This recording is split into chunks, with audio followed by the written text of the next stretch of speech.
corpse transformation. There was an old man in Saidian village, Yangqing County, who lived about 5 or 6 miles away from the county seat. He and his son ran a roadside inn, catering to traveling merchants who needed accommodations. Several carters who frequently traveled to buy and sell goods often stayed at their inn. One day, as the sun was setting, 4 carters arrived at the inn seeking lodging. However, the inn was already fully occupied. They realized they had nowhere else to go and insisted on staying. The old man thought for a moment and remembered a place they could stay, though he feared the guests might not be satisfied. The guests assured him, "Any small room will do, we won't be picky." At that time, the old man's daughter-in-law had just passed away, and her body was being kept in one of the small rooms, while his son had gone out to buy a coffin and hadn't returned yet. The old man led the guests across the streets and alleys to this particular room. Upon entering the room, the guests saw a dim oil lamp on the table and a canopy behind it, covering the deceased with a paper blanket. They noticed their sleeping arrangements, which were a large communal bed and a small inner room. Exhausted from their journey, the 4 of them quickly fell into a deep sleep as soon as their heads touched the pillows.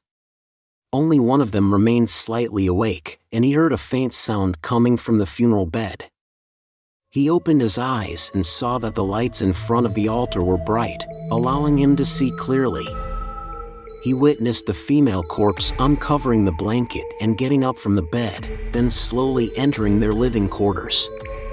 The female corpse had a pale golden face, with a silk ribbon tied on her forehead. She approached the bed and leaned down, blowing 3 times towards each person. The guest was afraid of being blown upon and secretly covered his head with the blanket, even refraining from breathing, as he silently observed. After a short while, the female corpse indeed moved away, as if leaving the room. He then heard the sound of the paper blanket, and cautiously lifted his head to steal a glance, only to see the female corpse lying in the same position again. This guest was extremely afraid, dared not make a sound, and quietly nudged the other 3 with his foot, but they remained motionless. Helpless, he thought of wearing his clothes and escaping. Just as he was about to get up to grab his clothes, the sound crackled again. The guest quickly pulled his head back into the blanket, feeling that the female corpse was coming again. She blew several breaths in succession, only stopping when she walked away. After a short while, he heard the sound from the funeral bed again, knowing that the female corpse had laid down once more. Slowly, within the blanket, he groped for his clothes and got dressed. Suddenly, he jumped up and ran out barefoot. At this moment, the female corpse also got up, as if chasing after him. As she left the canopy, the guest had already opened the door and escaped, and the female corpse followed after him. The guest ran and shouted along the way, but none of the villagers heard him. He wanted to knock on the shopkeeper's door, but he was afraid that the female corpse would catch up to him before he had a chance. So, he continued running along the road that led to the county town as fast as he could. When he reached the eastern outskirts, he saw a temple and heard the sound of a wooden fish being struck. The guest urgently knocked on the temple door, but the astonished Taoist hesitated and refused to let him in. When the guest turned around, the female corpse was only a foot away from him. He became even more terrified.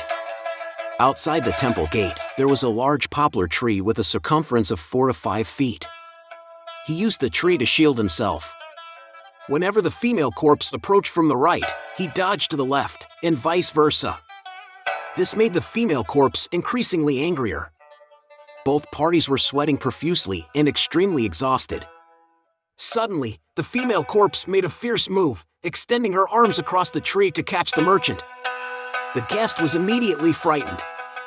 However, the female corpse failed to capture him and ended up embracing the tree, motionless.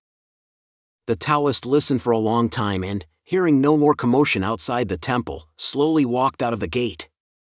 He saw the guest lying on the ground and, shining a light, discovered that he was already dead. However, feeling a slight pulse in his heart, the Taoist carried him back into the temple and stayed with him all night. It wasn't until morning that the guest finally woke up after being fed some soup.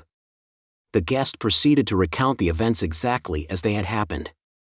By this time, the temple bells had already rung, and it was barely light outside. The Taoist stepped out once again and, to his astonishment, saw a female corpse standing stiffly by a tree.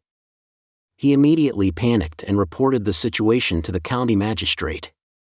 The magistrate personally came to examine the corpse, and they found that the woman's hands were firmly embedded in the tree, like steel hooks. They tried pulling forcefully, but her fingers, with their nails inserted deeply into the tree, would not budge. Only after much effort were they able to remove her hands, leaving behind nail marks that resembled drilled holes. The magistrate ordered his officers to go to the old man's shop and inquire about the situation. It turned out that the female corpse was missing, and the other 3 guests who had stayed there had also died. People were buzzing with speculation. The officers relayed this information to the old man, who then accompanied them to the front of the temple to retrieve the female corpse.